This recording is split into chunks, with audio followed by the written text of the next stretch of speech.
2 winters and summers. This is or springs.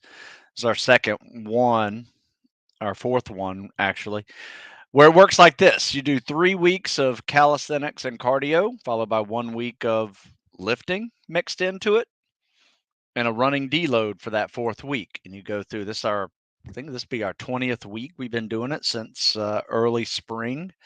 It's been really good. People's maintaining their strength numbers from the winter, and they are also getting faster and more reps on calisthenics and cardio tests. So, this is what we did the spring training. This is the 3-to-1 block periodization model. Spring training. It's really good. We've been enjoying it. And this week's is just fun because you reduce the mileage a little bit, which we've worked our mileage up in the last 19 weeks up to about 28. And so we're getting a lot of miles, but also getting a lot of good times in there. Those aren't just long, slow distance miles. It's a lot of good paced intervals, a lot of 800 repeats. This next week, we'll probably start this next calisthenics and cardio cycle doing a workout of mile repeats. Those are worse than 800 repeats for sure, but we've gotten to a point where we actually are liking the 800 repeats. Pretty shocked with that.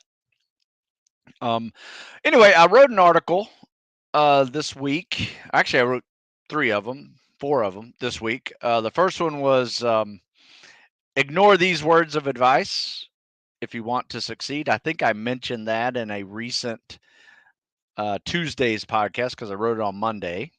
It's just stupid advice like you're too skinny to lift weights, or don't jump in the pool, or don't go in the pool if you don't know how to swim, or it's just like, how are you gonna learn how to swim? Um, just weird advice that we all get from people who have no business giving advice. Um, then we have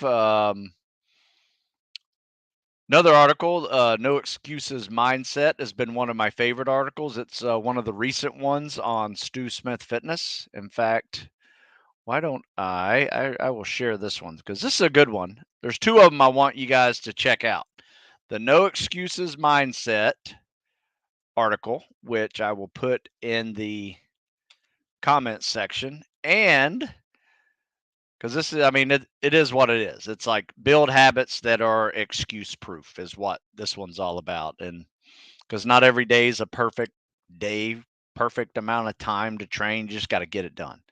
So it's no excuses. It gives you some good guidance on that. And then the one I wrote last night that I was really fired up about because I got through talking to some guys who are getting ready to go to some summer programs like SOAS, SEAL Officer Assessment and Selection. And all they've been doing for the last 3 months is lifting. Very little running. And that's great if you need some strength, but you're going to get tested on a whole lot of calisthenics and cardio events. Yes, you'll do some log PT, you'll do some boats running around, but it's 5 days. It's not like you're preparing for the first 4 weeks of buds and trying to get through Hell Week. You need to be a cardio machine. And that's what this article is all about. It is, in fact, the article title is, Are You a Cardio Machine? Improve Your Run, Swim, and Ruck. Basically a Spec Ops triathlon, I call it. And starts off with, don't do cardio, not smart if military service is in your future, especially Spec Ops military service is in your future. And it gives you some good guidance on how to become a cardio machine without overuse injuries. And it kind of goes back to my triathlon mode of training because here's what typically happens to people. They may get some advice from a running coach, which they're great. I love running coach advice. However, running coaches are used to giving advice to runners, people that can handle a 50, 60 mile a week base training, for building a cardio base. If you're not into running that much, or you're just now starting to get into running that much, your long, slow distance runs are just going to get you good at running slow, and shins and knees and all that stuff is going to start hurting you. So I basically treat it like you're a triathlete. So 2/3 of your cardio is going to be non-impact. I'd recommend one of those being swimming, especially if you are going in the Navy or Air Force, Marine Corps that has a lot of swimming, diving training in it. And then the other one being another non-impact cardio of your choice, biking, rowing, stair steppers. Those are great on leg days. And 1/3 of it being running. So for instance, if you have an hour's worth of running to do, instead of running for an hour, run 20 minutes fast and then spend the other 40 minutes swimming and biking. That's just a random sample of an hour-long workout. Some of these workouts will last much longer than that because you're putting in more time than just an hour on your cardio, if you want to be a cardio machine and actually pretty good at it. All right, let's take some questions, and we'll focus on training, Spec Ops training. Read a post from 5 years ago that I have to remove my plate and screws for my collarbone. Is that a fact today? My advice is ask a recruiter, and then MEPS is going to tell you yes or no on that. I don't know. There are some waivers where people have screws in their body that can still join the military, but it's a waiver process. Just like anything, like LASIK surgery, it's going to be a waiver process. You're not going to really know until a medical doctor or medical military medicine professional tells you you need to get it removed. I wouldn't trust a post at all, especially one 5 years ago, because things change. Put it this way, don't let that end your dreams. A lot of people do that. They'll read something and say, well, guess I can't join the military. I'll go do something else. If that stops you, you didn't really want to join anyway. So keep trying. Currently listen to one of your old podcasts with Jeff Nichols. Great info for someone prepping for Spec Ops. Oh, great. Thanks, Cody. Yeah, Jeff Nichols and I are trying to get back on each other's schedules. He's been pretty busy. I've been pretty busy, but we'll start picking up some podcasts. Any stretches for foot and ankle pain? Yeah, you got to be careful when you have foot and ankle pain, or I'm assuming it's pain from maybe swimming with fins, or did you sprain your foot or ankle? Because I wouldn't stretch it if you sprained your foot or ankle. I have some really good ones, actually. And if you look at this article, I'm going to post it here. The article's name is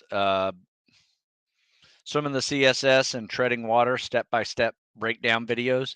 There's some stretches in there that are very important to your ability to be able to do egg beater or swim with scuba fins.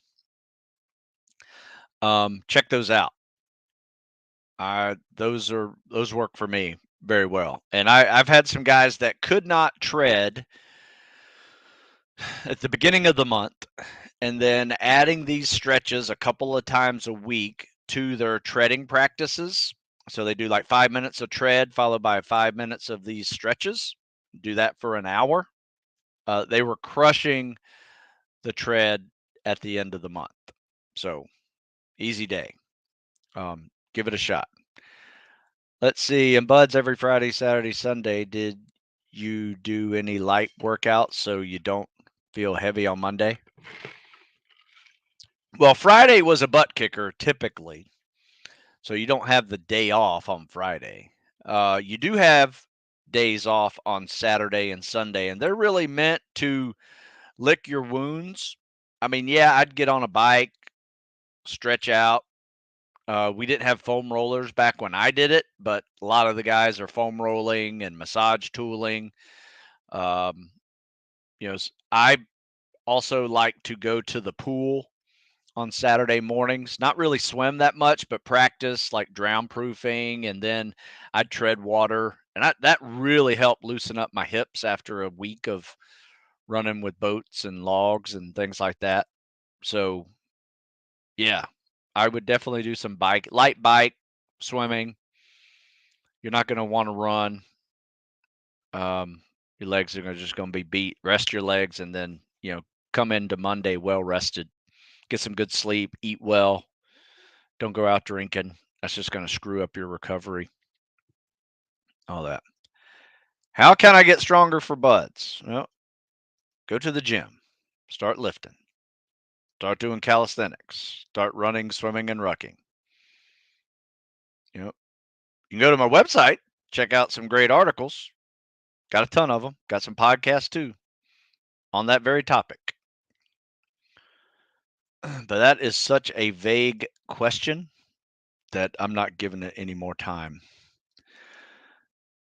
Um, let's see. Looks like I've answered every question so far. If anybody has any more questions, send them. I will share with you some of the highlights of this latest article. If you go to stewsmithfitness.com and click the articles link, you'll see this one pop up. It's about being a cardio machine. Like I said, we'd go into the triathlon model, 2/3 of your cardio being non-impact while you're building up your mileage and aerobic base um, to get better at cardio. But you can do that with more non-impact cardio than needing to just run and beat your legs up. But anyway, there's a little chart in here. It's a Monday, Tuesday, Wednesday, Thursday, Friday, Saturday chart. It just gives you some ideas on how to put in running, swimming, and rucking into your week. Obviously, you would do like an upper body workout and then follow it with um, some running, some swim workout. I got the 50-50 in there. So basically what I did is I made a chart mixing in a few things. I added the 50-50 workout for the Navy or the 50-50 workout for Air Force Special Warfare, just a little different, same concept. Treading and drown proofing drills on mobility day, very important combo to not blow off. And then this is right out of that running program to get to and through selection, which is another free article on my website, stewsmithfitness.com. And then some rucking progression information, and you do your rucking on your leg days. So that is how I kind of break up my cardio through the week, especially if you're training for any spec ops programming. And if the running's too much for you in this week and you can't progress into the 10 to 15% increases that we do, just use more bike, rowing, elliptical, more non-impact cardio, as you build up to what's in this chart. Because I think in this chart, if you were to add it up, you're doing probably 3, maybe 4 miles a day, except for one day. That mobility day is a no run day. So you got 5 days where you're hitting 3 to 4. One day you're hitting 4 to 6, but you're swimming just about every day, just to make sure you are getting your extra cardio in, and then use a bike, row, elliptical, or other non-impact cardio if you need to top off your cardio because running at that level's too much. All right, so Ryan, you said you're currently in the Navy. Where do I find a person to conduct a PST? You know what? I just had a guy email me this question, and what I did is I sent him to the local recruiting office scout team. So those are the guys that will officially give you a PST. That is what I would recommend. So find a Navy recruiter and ask for their scout team to give PSTs. and see how you can get on their schedule to do that. I mean, they may even be doing PSTs at your base. The guys around here will go to Fort Meade, which is a Navy base, NSA base here in Maryland, to do their PSTs. And so if you're stationed at Fort Meade, you can just show up there one day in the morning, take a PST with there used to be a mentor program. There's no longer a mentor. However, they've continued the process of testing, just like they did with the mentors, but it's with scout team. Every now and then you might have a district that has an active SEAL or SWIC or EOD diver type that is on recruiting duty. Maybe got sent back home to do some recruiting duty as a, basically family rehab time. So you might get lucky and have a actual SEAL there, but if not, the scout team will provide you the official paperwork that you can submit in your package. All right, another question. Do you have any examples of non-impact cardio besides biking and swimming? Sure. Rowing, elliptical, stair stepper, just things that are not running impact. All right. Ryan asks again, how do I balance out running and lower body strength? Well, the way we do it, we do cycles. So we lift hard and build strength in the fall and winter. That's just our winter lift cycle. We are focusing on getting strong, 3 to 5 reps, heavy, sometimes some 1 rep max stuff, just to push it a little bit. And we reduce our running during that time. However, during the spring and summer, we transition and we really focus on running pace, running volume, and to maintain our strength and muscle stamina is even more important. We focus on, calisthenics, squats, lunges, fireman carries, running hills, running the beach, running stairs, doing just about anything you can to make running harder to work the legs. Those are our leg days in the spring and summer, except for, as I mentioned, the spring cycle, we do 3 weeks of calisthenics and cardio, 1 week of lifting, and we cut our mileage. Like this week we hit last week we hit about 26 to 28 on average. This week we're dropping it down to like 18, but they're faster runs and they are mixed with some lifts. So tomorrow's our leg day, and we plan on doing some deadlifts, some kettlebells, some farmer walks, some fireman carries, some hills, probably kettlebell squats, things like that. So that's how we do it. There's a strength and muscle stamina component that a lot of people neglect. One way or the other, they either neglect lifting or they neglect the muscle stamina side and they just keep lifting. And I will tell you this, it is very hard to get faster at timed run pace while you are lifting heavy. Almost nobody I have trained in 20 plus years has succeeded at getting a higher 1 rep max and a faster run time in the same week. I mean, or in the same cycle even. It just doesn't happen. So those two elements of fitness don't tend to work well together. What works well together is strength, power, speed, and agility, just like your football preseason training. Your muscle stamina and endurance, run, swim, ruck. That's kind of like what we're doing right now, calisthenics and cardio. That is a muscle stamina and endurance cycle. Those work real well together. So it really kind of depends on your weakness on what you really need to focus on. Do you need to focus on your calisthenics and cardio? Then I would definitely recommend reading that article I just wrote about um, being a cardio machine, right? And yes, there's ways to maintain some strength doing that block periodization, like I just mentioned. But at times if you really want to get good at running, you're going to have to drop the weights a little bit for a cycle, and focus on your running. That's my advice. Now, I will say this. Once you've gotten to where you want to be, you can mix it in however you want because maintaining all of them is easy. You just got to do them, right? Um, and you can do it without it affecting each other. However, trying to improve your scores in any one of those while you're doing them at the same time typically leads to neither one of them improving, or maybe one of them not improving as quickly and as optimally as possible.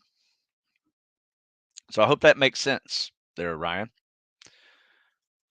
If you want to crush the PST, I suggest laying off the weights for a cycle and just literally focus on the PST on those events. And on the days that you're not doing pull-ups, push-ups, and sit-ups, do a lot of squats and lunges.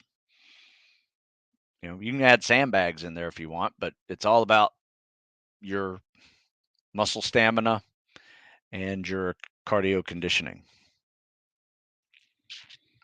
Good question, though. Let's see here. Yep, I don't have any more questions. I think I got all those. Where was I on this? Uh, yeah. So anyway, check out that article. It's a good one. Really excited about the other one's about the no excuses mindset. I enjoyed writing this one. This is just one of those things that, some days aren't going to be sunny, pretty. You got all the time in the world to train. You got to squeeze something in, and the weather sucks. Got to get comfortable being uncomfortable, rain or shine. Get it done, hot or cold. One thing that we have been doing here in Maryland is we train outside year round now.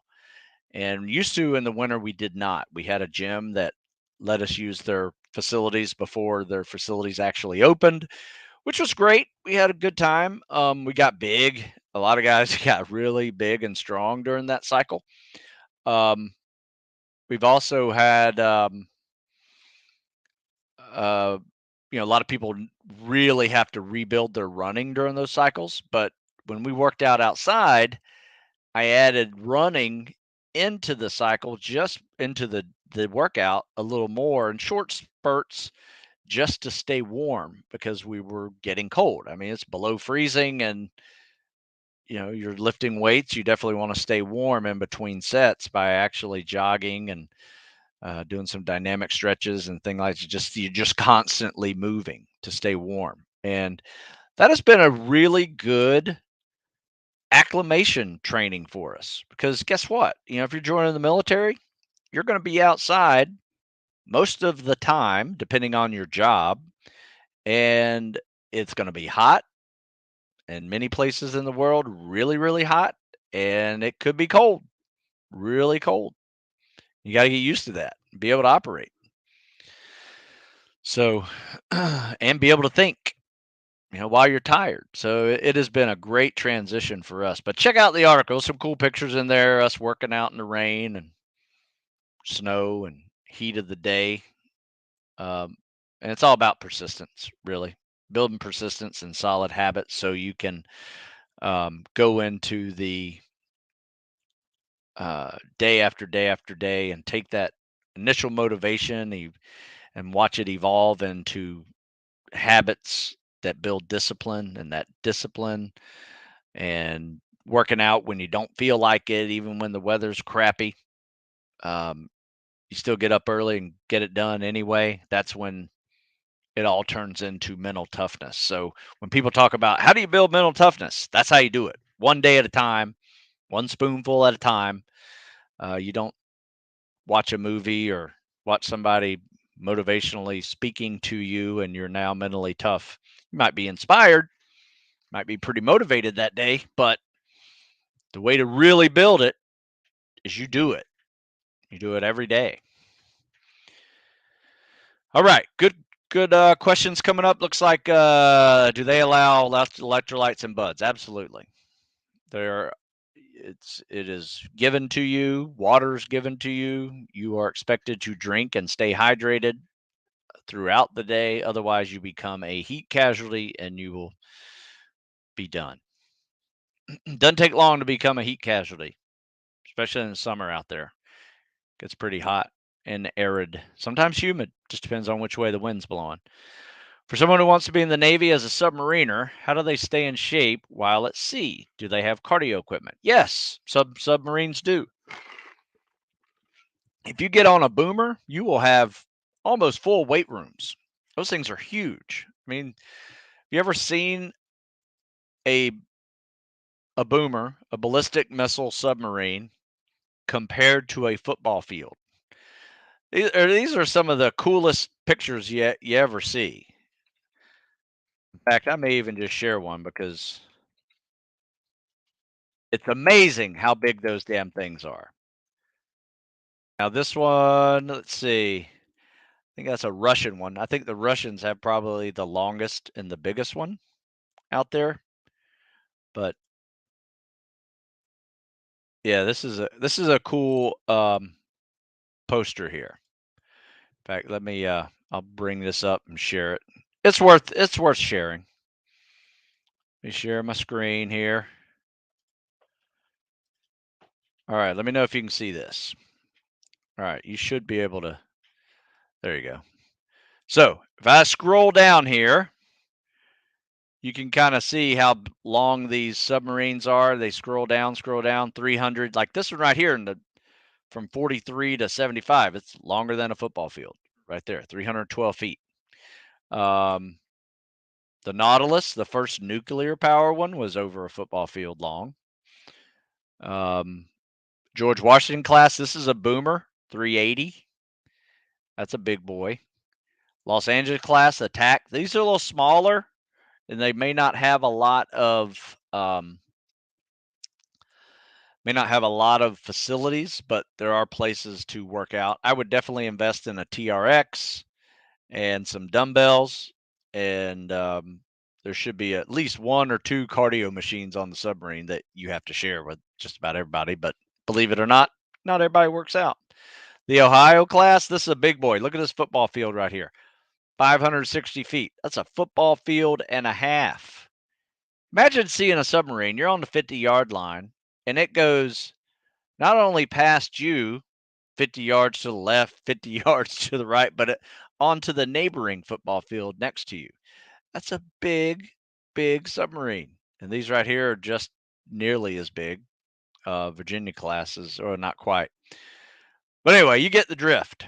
That is a crazy, crazy amount of distance in a submarine. Those things are huge.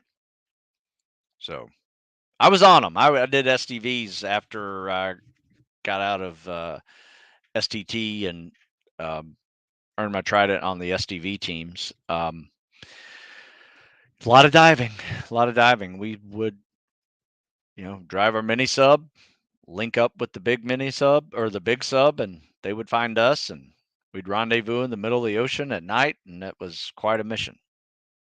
Really cool. Hey, Mr. Smith, I'm a former strongman athlete.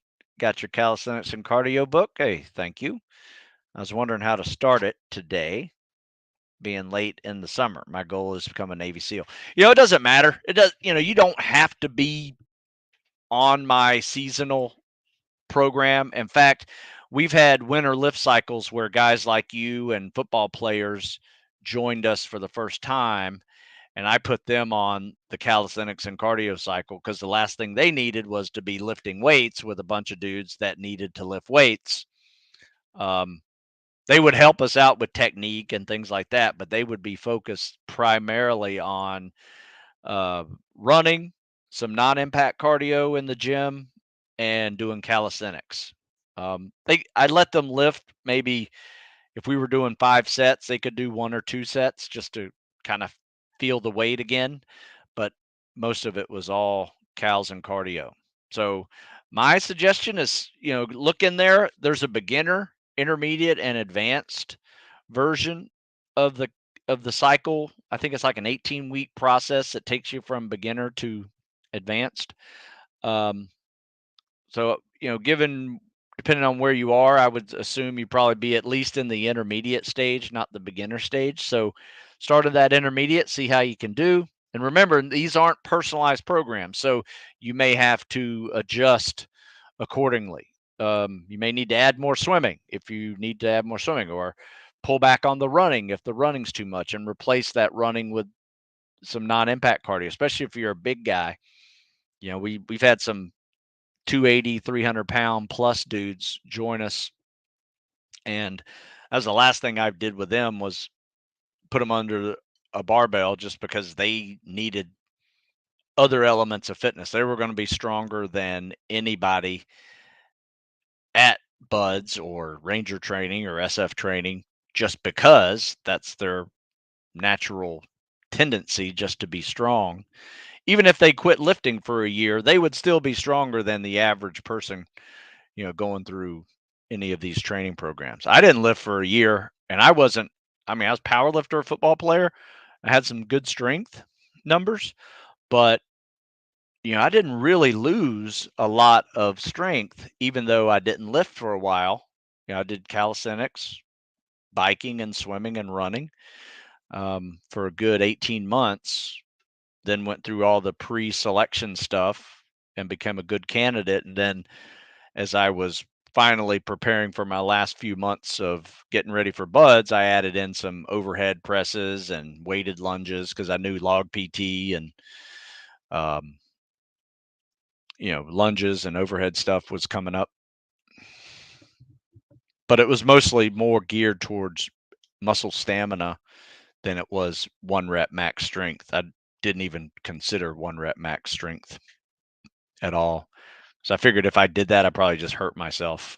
So yeah, it's really going to be a calisthenics and cardio mode for you. I would suggest a lot. Check out that article I wrote lately. It was the latest one on the are you a cardio machine? You'll see some ideas how to maybe supplement some more cardio for yourself in that won't be beating you up with a lot of running. You can do multiple modes of non-impact cardio, just to burn some more calories, especially if you got to lose some weight.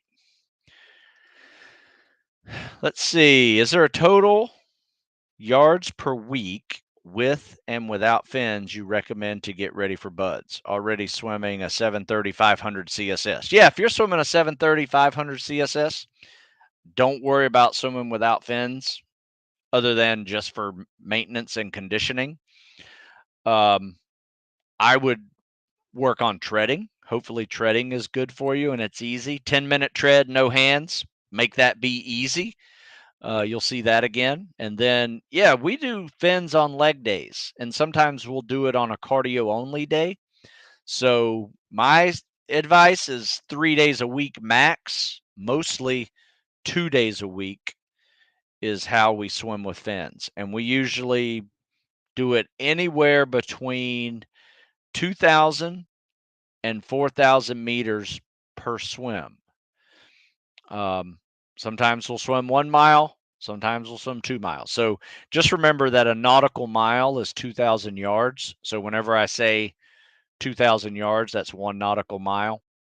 4,000 yards is 2 nautical miles. Every week at Buds, you'll have a 2 nautical mile swim test with fins and open water.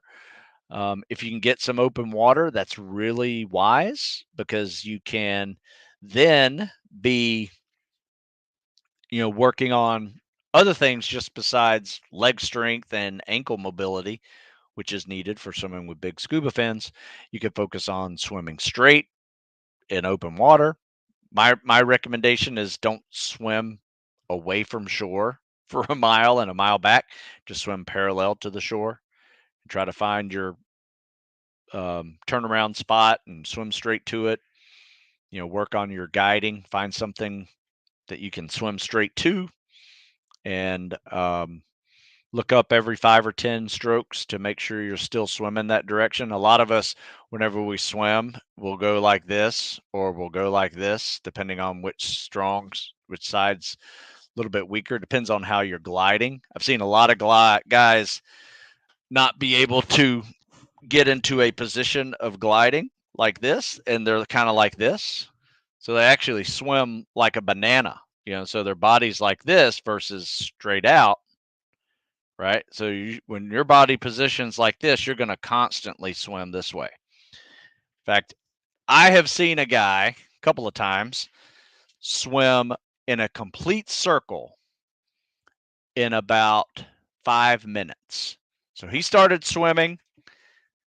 In 5 minutes, he made a complete circle with about 100-yard radius in that circle.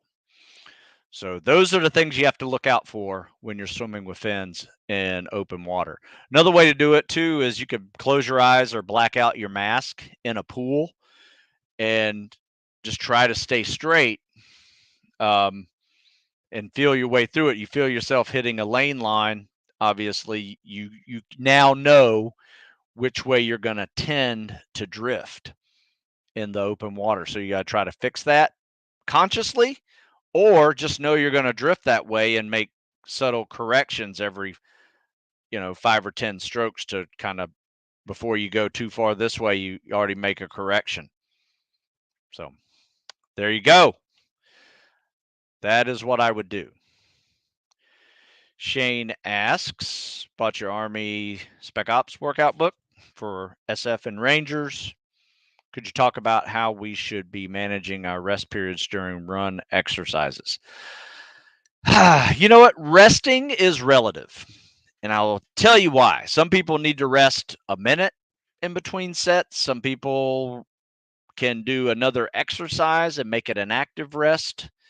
Some people need very minimum rest. Some people need 4 or 5 minutes of rest. So I don't have a one set of figures that fits everybody. My suggestion is you don't want your active heart rate, like after that activity, to go back down to your resting heart rate zone. So my suggestion is find that happy medium, get your heart rate back down to maybe 30 or 40 beats less than it was, and then go again.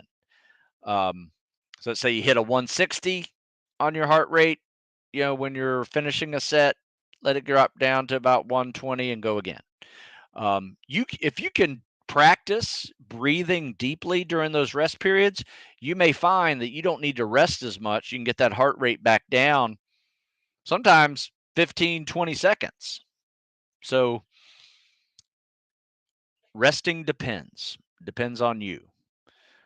Be honest with you, I would prefer you get to be able to not rest at all, whether you're swimming or running or doing calisthenic sets, but you find an active rest that allows you to recover. So for instance, something we will do is we'll run, a couple laps and we'll do some squats and lunges. We're catching our breath, but our legs are going to get tired. So we're resting with squats. Do that again. Or we lay on our back, do some flutter kicks, do some sit-ups, resting with abs. Active rest is probably going to be more beneficial to you than just sitting there, counting your heart rates, waiting for it to get down to 120, doing nothing. So that's my recommendation. And you'll feel it. 1 minute you will not be able to speak very clearly without trying to catch your breath. And then once you can speak again, go. There you go. There's some triggering points that should be able to help you with that I've rested enough decision and not too much. Good questions today. Let's see. As I mentioned, I wrote another article It's on military.com this week. It's one of my Ask Stu questions. In fact, I think somebody asked it last week on this show. Basically, the question is, how can I learn to retain information when stressed or fatigued? So I wrote an article on that, whether it was academic learning or it was um, learning a tactical skill while you're tired because you're going through selection type programs. And I just kind of help the the person who asked the question understand that there are phases in these tactical programs like selections where you're not really learning a whole lot of new techniques or new tactical skills that you're going to be using when you're operational. You're basically getting selected, screened, and just really kind of beat down and tested physically. Where's your quitting point? Do you push through? Those type of things when you're really truly physically exhausted. Um, However, there are also um, times later in the training, like second phase, for instance, at Buds, where you're learning how to dive. Yes, you're still working out, you're still doing push ups, you're still getting hammered, but there's a time where you're sitting in a classroom learning. Um, and then you're diving, you're underwater, learning to dive and doing all that stuff. Yes, it's stressful, but you're actually learning it and able to absorb the information, even though it is information fed through a fire hose at times. And it's a good article. Check it out. So it's on military.com. In fact, I'll cut and paste it in here, and you guys can check it out later. And it's in the comment section if you guys want to check it out. Just gives you some understanding of one, the process of training and being physically stressed, as well as um, just getting through training and just pushing limits without really learning anything other than following directions. That's probably the biggest thing that you're going to have to learn. Let's see. Benjamin says he is going to MEPS today. Can you go into detail about MEPS and SEAL contracting? Um, not really. I mean, this everybody goes through MEPS, so it's nothing really that different for the SEAL um, candidate as it is everybody else. Everybody goes through the same test. However, there are some different standards that can make you disqualified for being a SEAL. One of them, eyesight, depth perception, color blindness, um, hearing. Those are the big ones that I have seen over the years that people had failed and they were unable to get a SEAL contract because of that medical failure.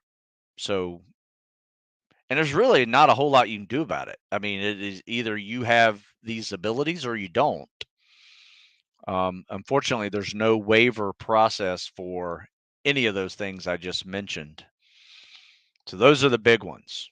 Yeah, I mean, if you have a heart murmur and things like that, they may find that.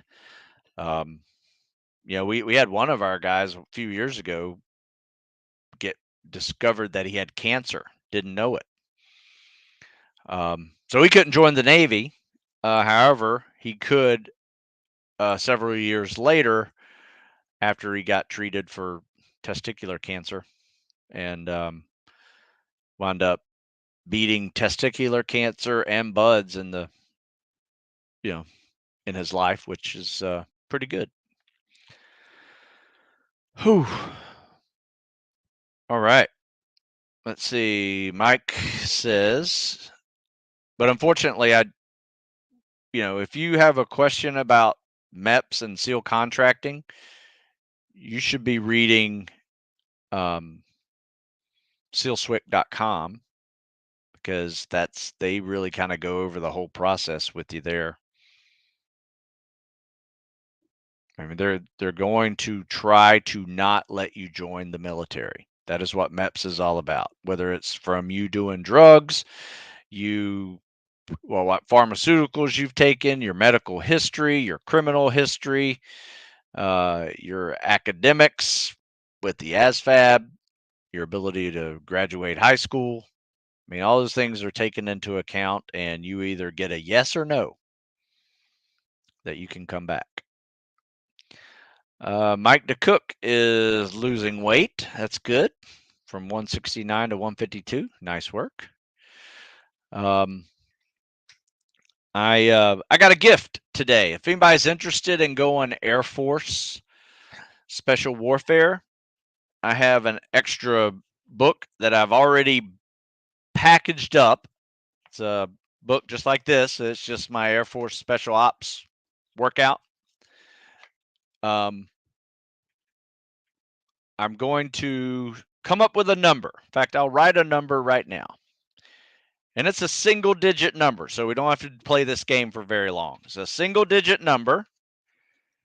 And that number that I just wrote down, I'm not going to show you until I see it, is the next next number of people that hit it.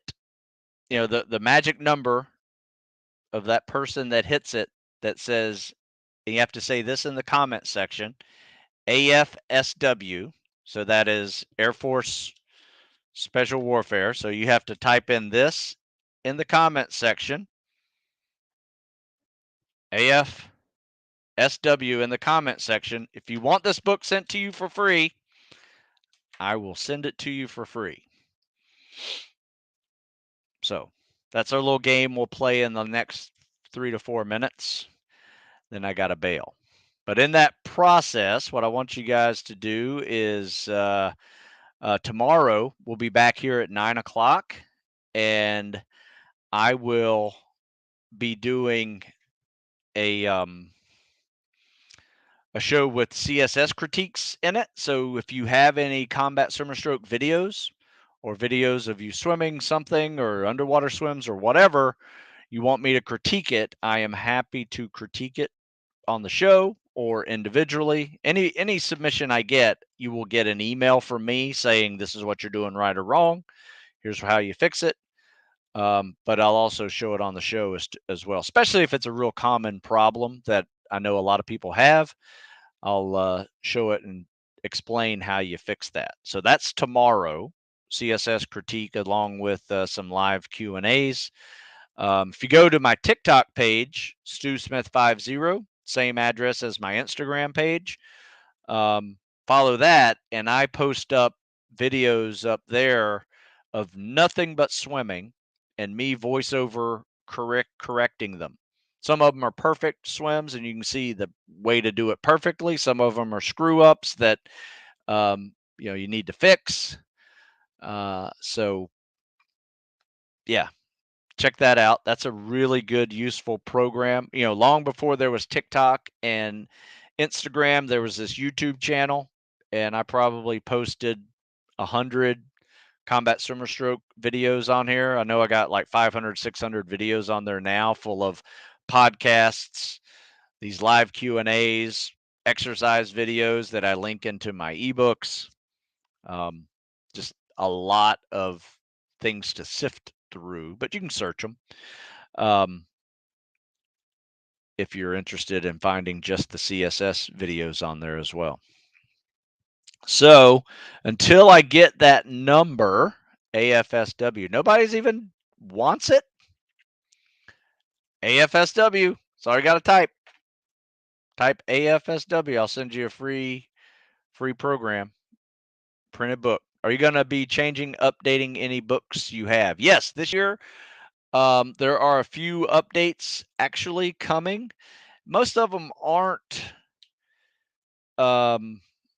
training updates. I may be adding some running progressions that total each week. So at the end of the week, you can, if you did the whole week of workouts, you know that you ran 22 miles that week, and the next week's 24 miles, and so it'll be a progression like that. I'm coming up with 4 new books this year as well. Probably by the end of the year, I'll have all of them done. and it's basically my seasonal tactical fitness periodization. Each season will have its own book, not dissimilar to like spring training, spring and summer cardio cycle. It's just going to be spring, summer, fall, winter cycle. So nobody said AFSW. So maybe you're not listening. Are people not listening, or they just don't care? You don't have to be going for ASW. AFSW. That's funny. Nobody wants it. Well, if you should decide that you want it, you can email me and send me your address, and I'll send it to you. Now, I only have one of them, so I will pick it up and send it to you. We got 2 so far. That's not the number. Number 1 and number 2 were not the magic number. And Tom is in there too. So he's not going AFSW, but worked with him back in the 80s. Enjoying looking at exercise plans that I cannot do but motivate me. There you go, Tom. Yeah, so we're on number 3 already. Let me see here. 1, 2, 3. All right, look at there. We just had it. So I'm looking at my 4th person, and man, it is so close. 402 Floridian and Tom Greasy, were in the same minute, but Tom came out as the 4th guy. So, Tom, congrats. Send me your address by email, stu@stewsmith.com. In fact, if anybody wants to contact me, I put my email address in the comment section there. Just email me, stu@stewsmith.com. But Tom, you send me your address, I'll send you this ebook, or it's a book. Sorry, not an ebook. So congrats, you were the fourth guy. Yeah, I already packaged that up, and somebody had canceled an order, just wanted the ebook instead. So had it packaged up and was like, give it away as a gift. So we'll try that again tomorrow. So let's see. Any other questions before we go? What's my opinion on burpees? I don't really like them, but I do them. I will say this: they're a really good outdoor winter exercise warm up. So something we will do as we're warming up for like an upper body day is we'll do like this pull up burpee half pyramid 1 to 10. So you do 1 pull up, 1 burpee, 2 pull ups, 2 burpees, and some, dynamic stretches, jogs, for 25 meters in between. And they're very useful and just getting the body warmed up, get the heart going a little bit, get the blood pumping. I do like them for that. I don't like to program them that much. Every now and then we'll do this little gut check where it's like a pull-up burpee pyramid. We'll do a devil's mile, which is a burpee broad jump for a quarter mile plus 400-meter lunges plus 400-meter fireman carry plus 400-meter bear crawl. You just exercises that kind of suck. But not necessarily opposed to them. You just got to use them. Make sure they're useful. Are they really helping you doing what you're trying to do? For me, they help me warm up. And they also are a good little challenge, as well. So depends on what you're doing that day. All right, folks. I'm gonna have to take off. Got a 10 o'clock appointment coming up, and I am about there. So stay tuned till tomorrow. I will be back here for the CSS critique and live Q&A, and get your questions ready. Send me a video if you want me to critique it. Happy to help you. All right, folks. I will see you. Oh, before I go, go to the One's Ready um, One's Ready page. I did a really good podcast with those guys. I think it's onesready.com, but they also have a YouTube page here, One's Ready on YouTube. We did a great podcast last week. Check that out. They ask some really good questions and give you some good information on especially Air Force Special Warfare Program. I think one guy's a CCT and the other guy's Special Recon guy that were pinging me with questions. So check that podcast out. I highly recommend it. It was really good. They did a good job. All right, folks, that's it. I got to run. You guys have a good one.